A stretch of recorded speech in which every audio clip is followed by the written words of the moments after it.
I'm Ellis Tucci, the creator of Spectra, which, if you know, you probably know for its environmental art. For a long while now, I wanted to do a little bit of a video breakdown on just how exactly I go about creating these structures, and it just so happens that I'm working on a little bit of a side project right now that requires the creation of a lot of small and medium-sized buildings. And so today I figured I would film this process and talk you through, start to end, just how you go about making a building. So with all of that said, I suppose, let's get started. Okay, so here we are in Blender, and we can see, we've got the reference image loaded in already right here.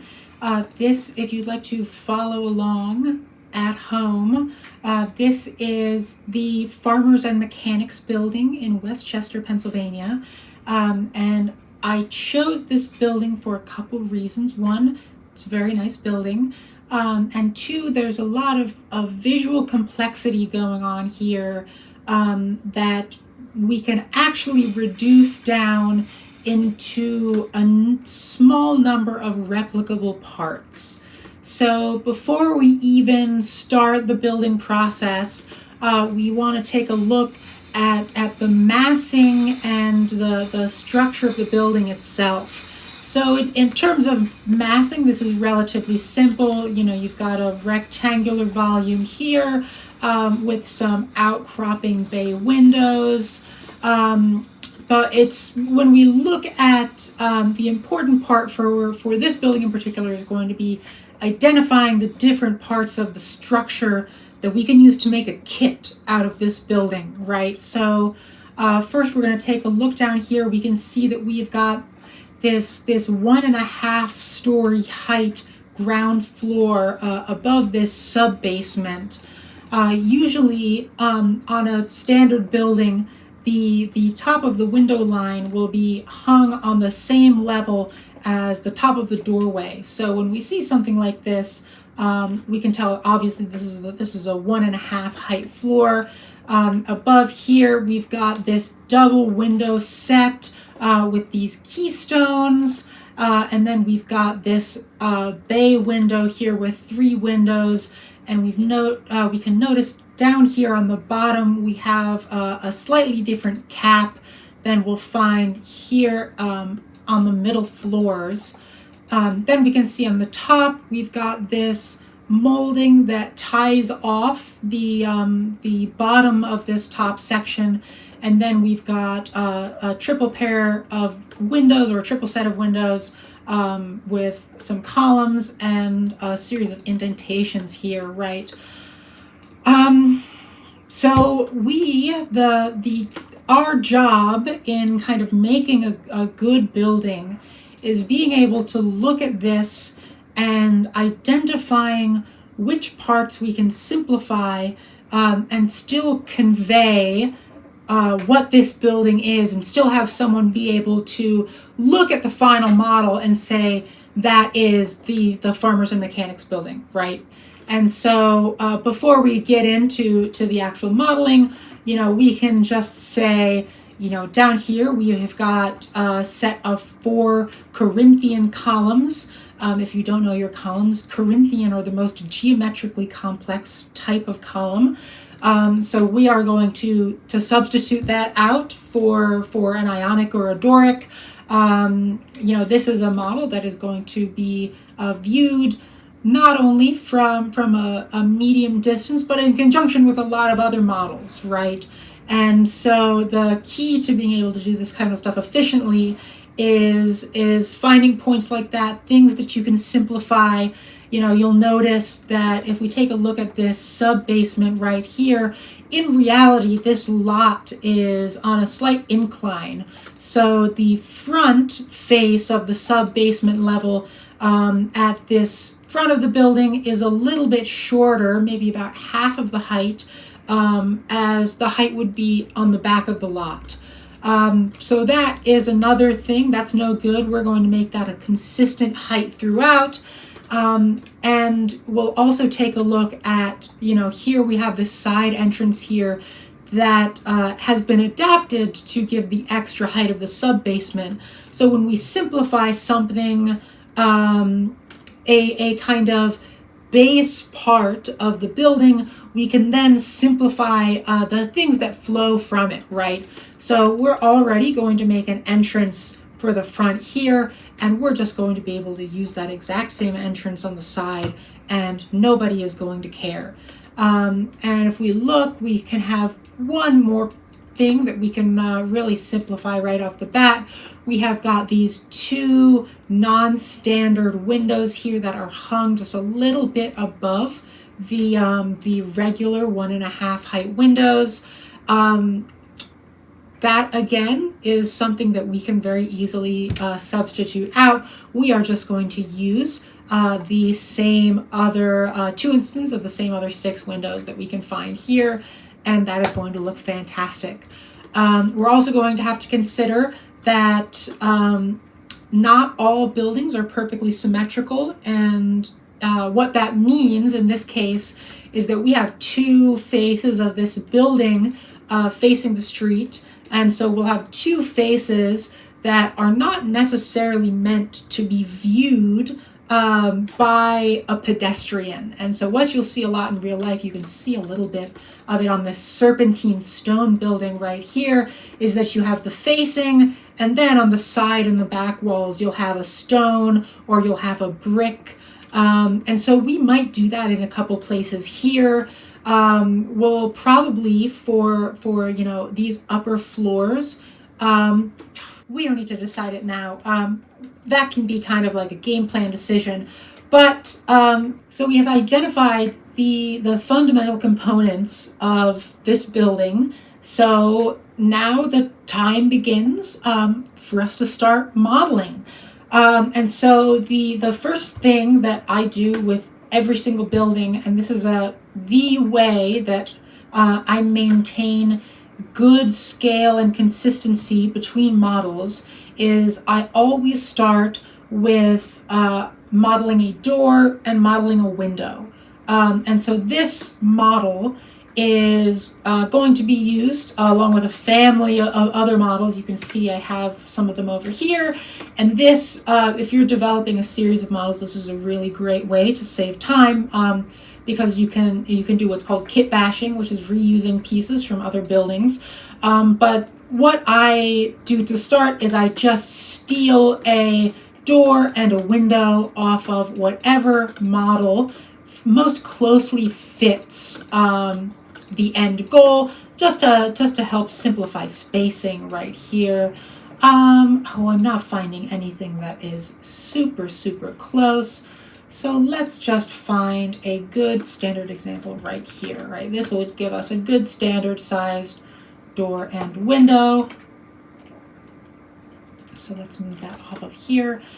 And for this, you know, modeling is kind of a long process. So I might talk for bits, and then there might be parts where I'm just kind of like modeling out the piece, and I'll probably fast forward through that in the final edit. But let's just start by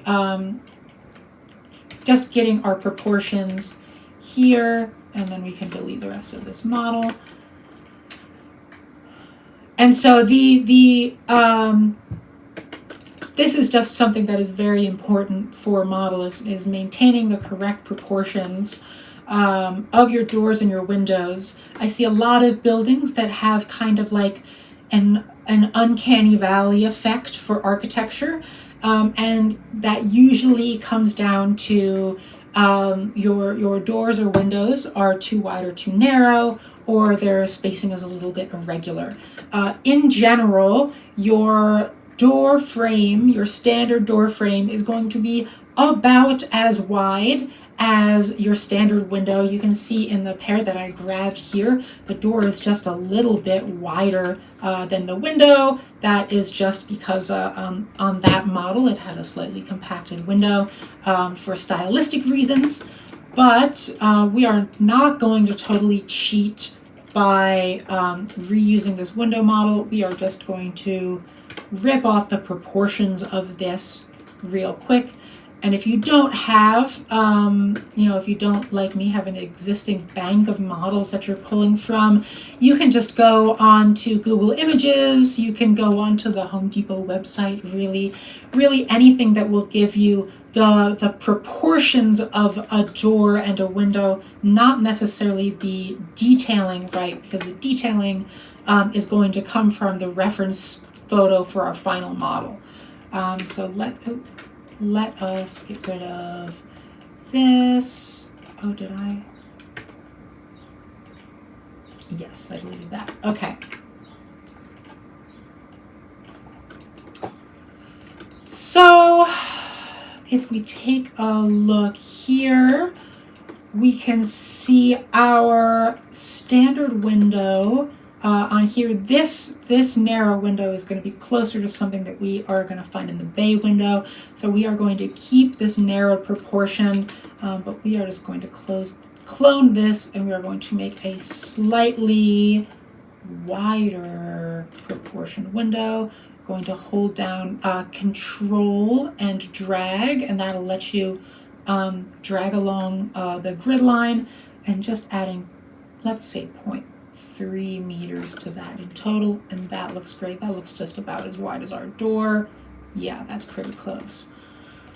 Okay. So I am going to kind of talk you through the process of making the windows, and then I am just going to kind of like bang out the model in silence for a bit until I have something further to say. But here we go, all right? So let's always, you can add a plane here instead of like doing a cube and then separating the face, right? But we can see here that these are double hung windows. They've got a slight setback. They've got a 2x setback before it gets to the glass pane.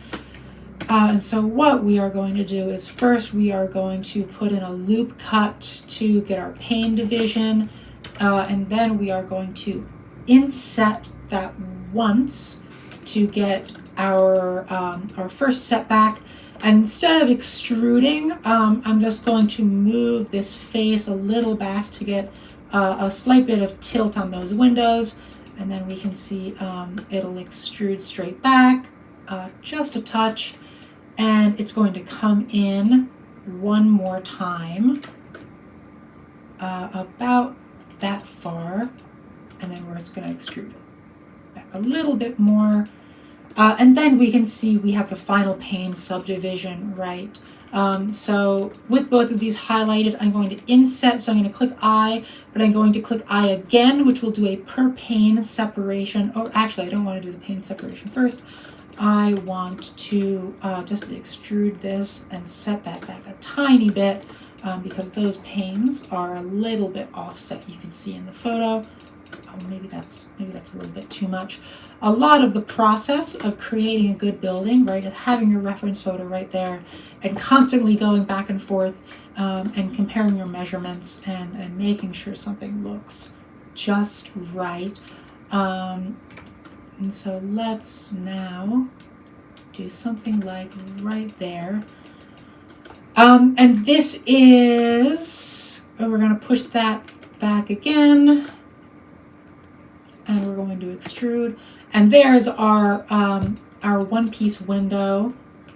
We are going to duplicate that. And there is our standard double window, right? So I am going to make this these keystones, and I'm going to make this this windowsill here.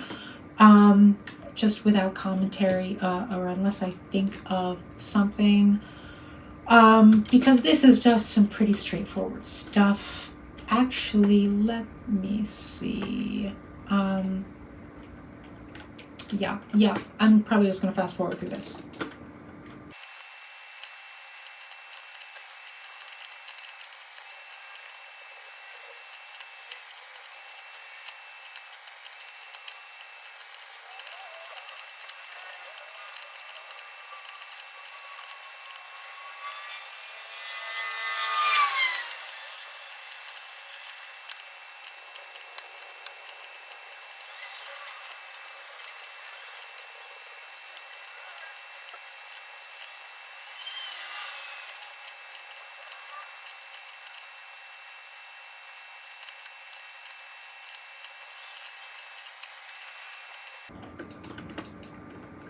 Okay, I do have something to talk about now that the windowsill and the keystones are done. I do have something to talk to you about, which is a little bit of this is kind of like emblematic of how to make buildings quickly and well.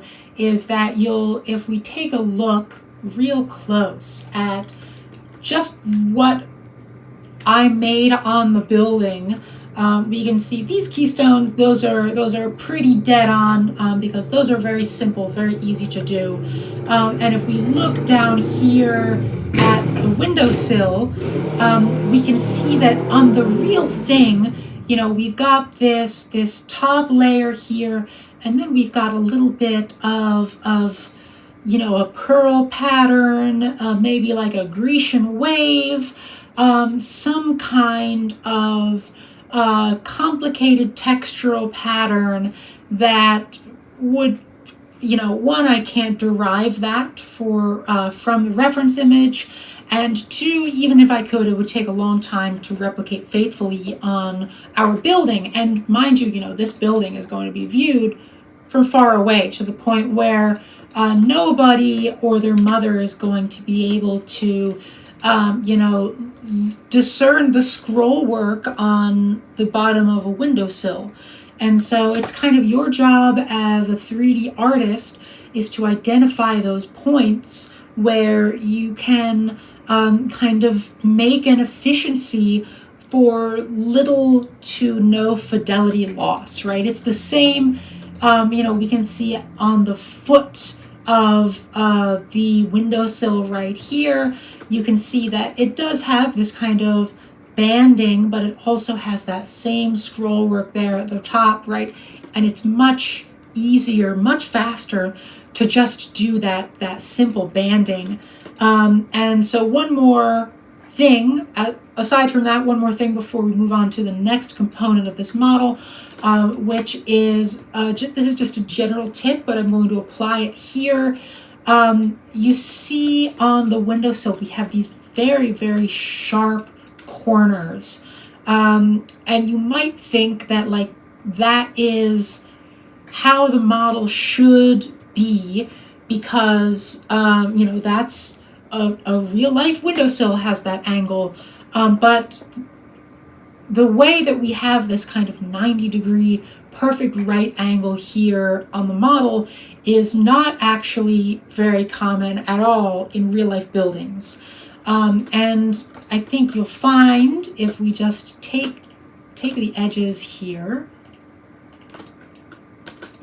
and apply a one face bevel to there and one to there, all of a sudden that looks a lot more natural, right? It's still not the not that scroll work detail of the real reference windowsill, but it is definitely evocative of the reference in the layering, in the scaling, in these feet. And so I think this accomplishes what we want of our windowsill perfectly. And this is, a model that will have no problem replicating across the rest of the building. Let's actually maybe just make that a touch bigger. Okay, now we have our double window part of this. Let's move this to the side. And now we are going to put in temporarily the wall for this piece, so we can see on our reference where one floor starts and the other stops. We can see the top of this keystone is pretty well aligned with the bottom of the foot here. Maybe it is just an inch or two, maybe three lower out of alignment.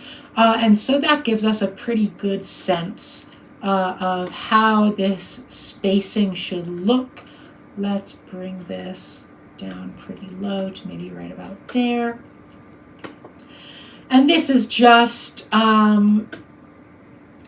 temporary walling. This might turn into the final wall depending on how much work we do to it.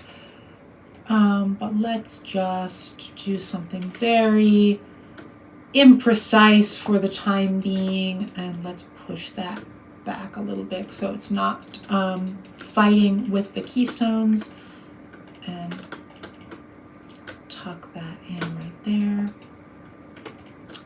One thing we are going to do is we are going to,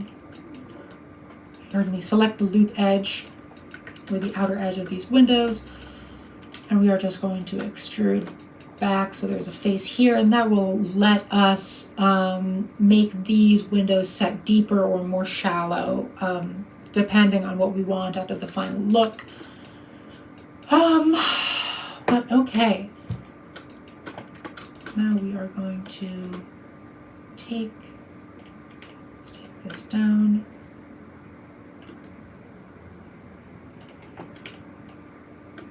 Go across. And this doesn't need to be, we don't need to like merge those vertices or anything. Those will just be totally fine for our purposes. And let's take our windowsill, let's join those meshes, apply auto smoothing, and then move that out so you can see it nice and protruding from the wall. That looks pretty close to our source in terms of the spacing on the wall. Maybe this goes just a touch more there, and a touch more here. And this is going to be useful for later texturing purposes, but we're just going to add a loop cut down into this bottom part here, and we're going to center that up. And okay, that looks like our double window part done. We have a single window on the other side, and that is going to be very simple. Let us just move this out of the way for a second. Move that out here, duplicate these pieces.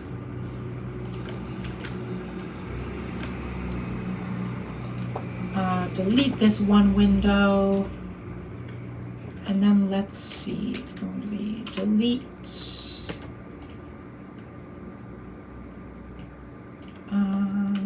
Delete.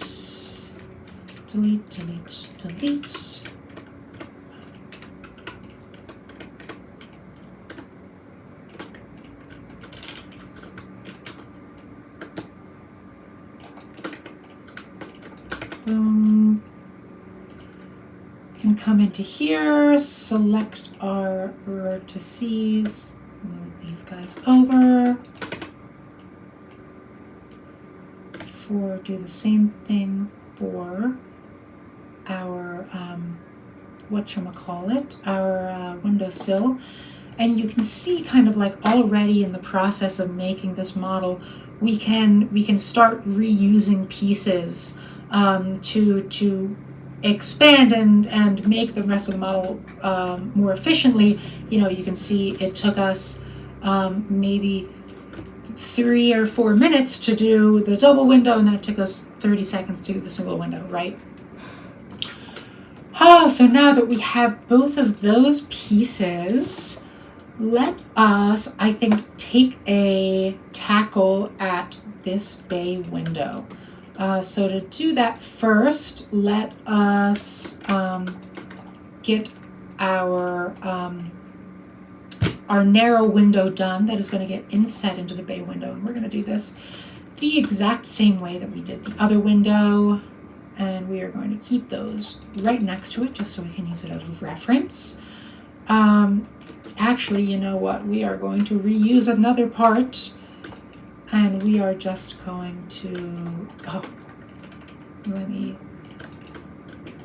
undelete that. We're going to reuse another part, and we are just going to edit this existing window and push it in here. And there we have it. 30 seconds, reused another model. There you go. Okay, so how do we want to tackle this bay window? we can look and we look at the proportion, and that's maybe a little bit wider than our double window. So let's just get let's start with the scaling. You always want to start with the scaling when you're blocking out a new piece. So let's say, or let us do a layout to get a better sense of scale for just how big we want this new piece. Right, so we've got, if it is the same width as our double wall piece, then let's come in here. Yeah, so that's about the window width. Yeah, that's a little bit wider, about the window width. And I would say, let's maybe move this guy a little bit closer. Yeah, move these a meter in. That looks pretty close. Maybe these outer walls are a touch wider, and I think the inner wall. So let's do,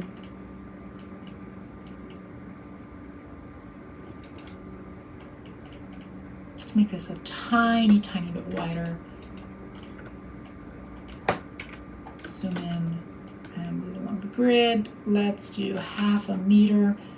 That feels good. That feels really nice. Like that's going to give us a good arch when we are extracting the bay window out of this block. Okay. So now let's pull our reference back.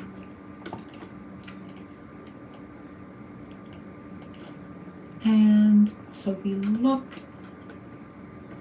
and our height is going to be the same as the existing piece, the existing wall piece, because we've got this from height to height, including these medallions here, right? So from this little garland down to here is the exact same height as the double window. And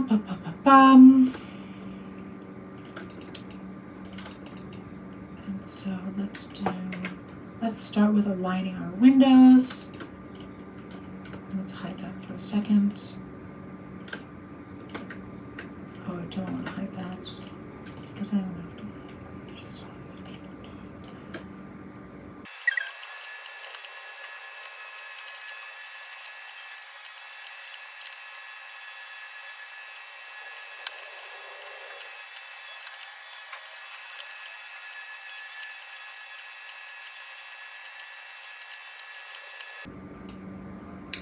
Okay, so here we have the general structure of the bay window.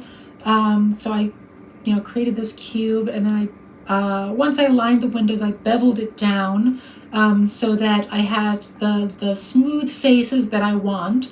And because I'm going to cut out the parts of this this shape that overlap with the windows, I took the natural lines formed by the beveling process, and I just aligned those a little bit better with the corner of my windows, or with the edges of my windows, so that I can come in and I can add 2 loop cuts, and we are going to delete the back of this. But so then I can come in here and I can just select the overlapping mesh, and there we go. So we have the basic structure of our bay window with the holes cut out. We are going to come back here and we are going to extrude out a tiny bit just to cover in these holes, and that will also give us a better look when we add transparency to this glass later in the process. But okay. So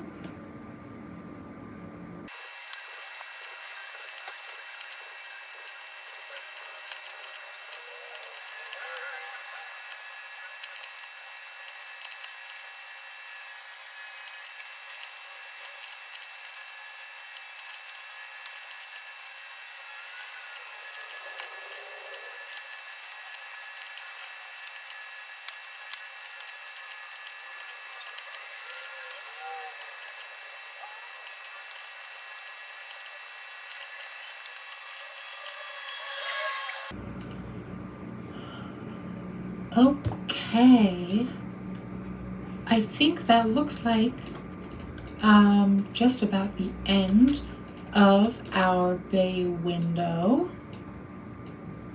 So let us join this together. And I think we might want to make a post-hoc decision that that bay window is a tiny bit flatter. So we'll just scale that down and widen that a touch. Yeah, that feels a lot better. Okay, and that gets us closer back to our original window size too. Okay, so now we have the basic structures of the body. We just need to do the base, and we just need to do the top. But first, let's do this. Let us extend the length 0.5 meters here. Let's join this whole piece together.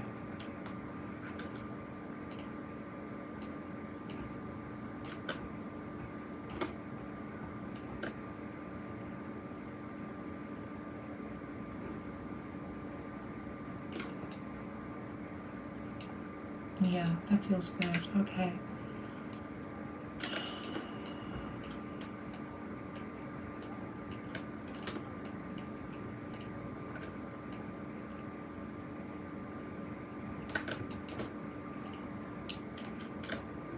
Okay. Quick interruption to just mention that I just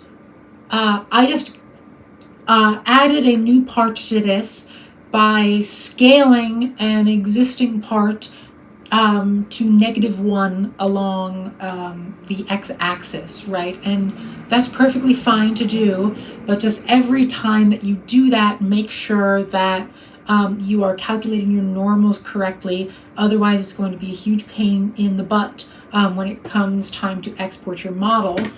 So with the piece you just inverted selected, do Control A, apply scale, and then go into your drop downs here and click face orientation, and you can see, yeah, it's almost all red, which means it's inside out, and we can see part of our keystones here. We also need to flip those, because if we remember, we did flip those inside out during the initial window process. But with that in mind, I'm just going to build out the shell of this middle piece real quick, just to give you a better sense of the structure and size of this building.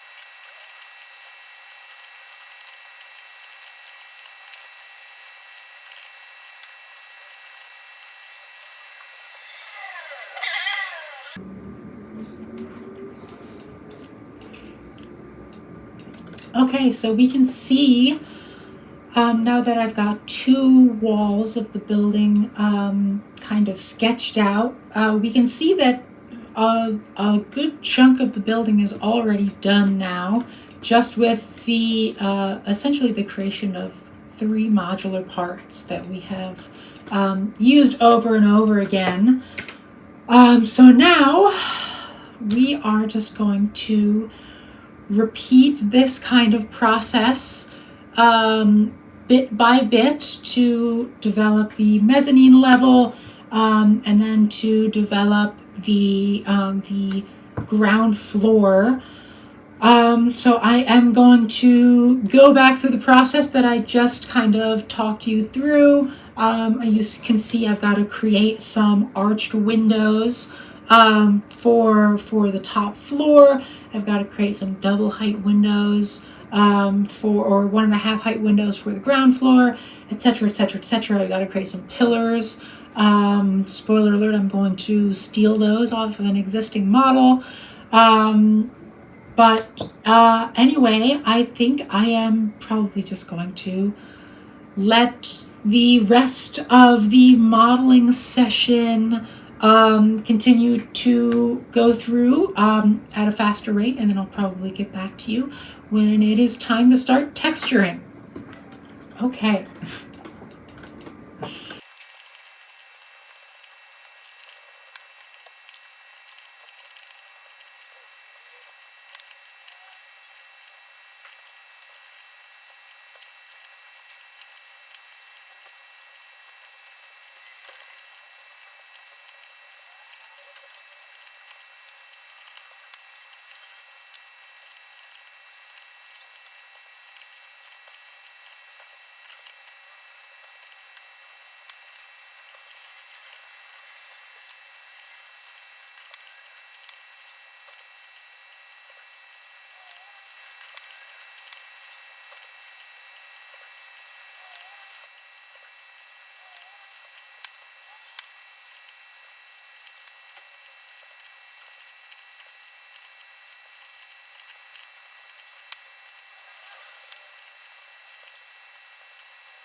Okay, one point or one thing while we're working on this top penthouse layer right here.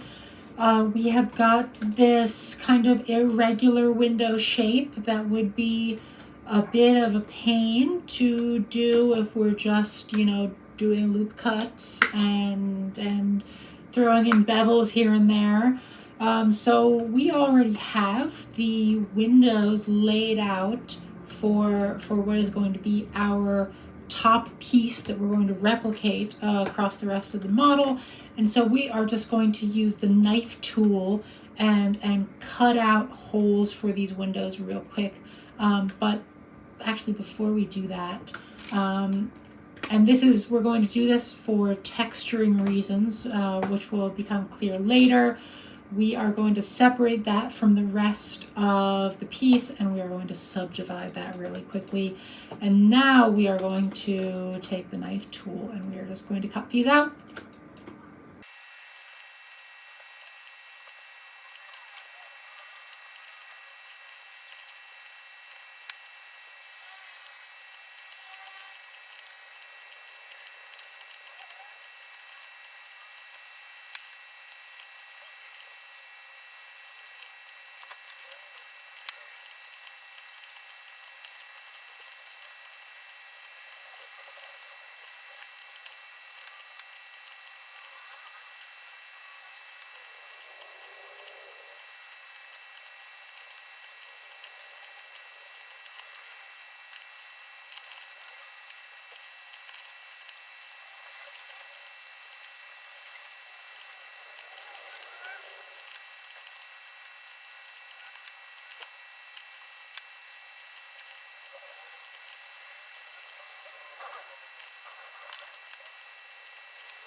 Okay, so we have all of the necessary parts to replicate the rest of the building complete.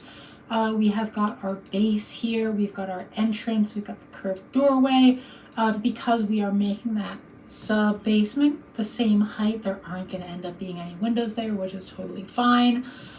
We have got our bay windows with the unique top and bottom cap parts. We've got our 4 intermediary floors, and then we have got this top kind of penthouse cornice level with the triple windows. And now that means that it is time to texture. So I use a program that I have been using for many years called Quixel Mixer.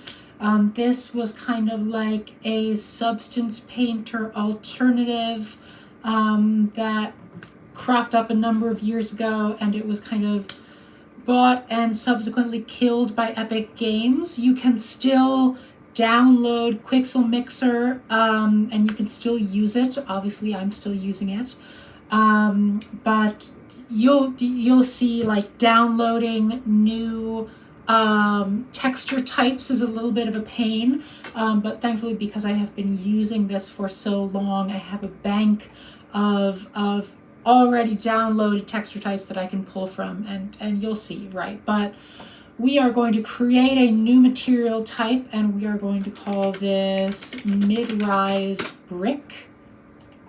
And this is going to be our body brick here. And we can see this is a relatively closely laid yellow orangish brick with not too much variation in its color between its lightest and its darkest brick.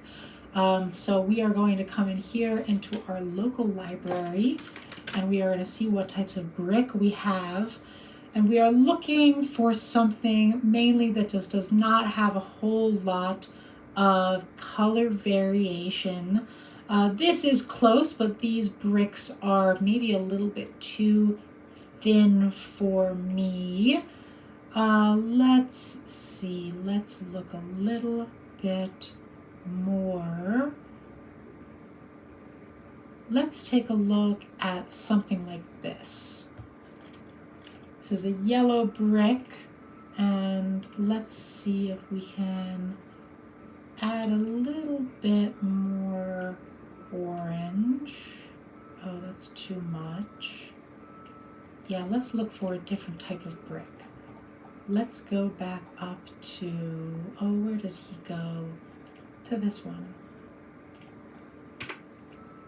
Yeah, this will have to be fine, and we will just make the color in this a little bit more intense.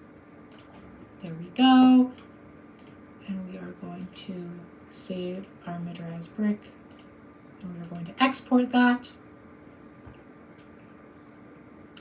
And now we need to create this this stone here that is going to go on our the top of our building. So let's look at our various stones. This dirty terrazzo looks like it will serve us well. And we are looking for something a little bit creamier. Something right about there. And we are going to call this, oh, nope, that was a mistake. I accidentally overwrote mid-rise brick, so let's export that again.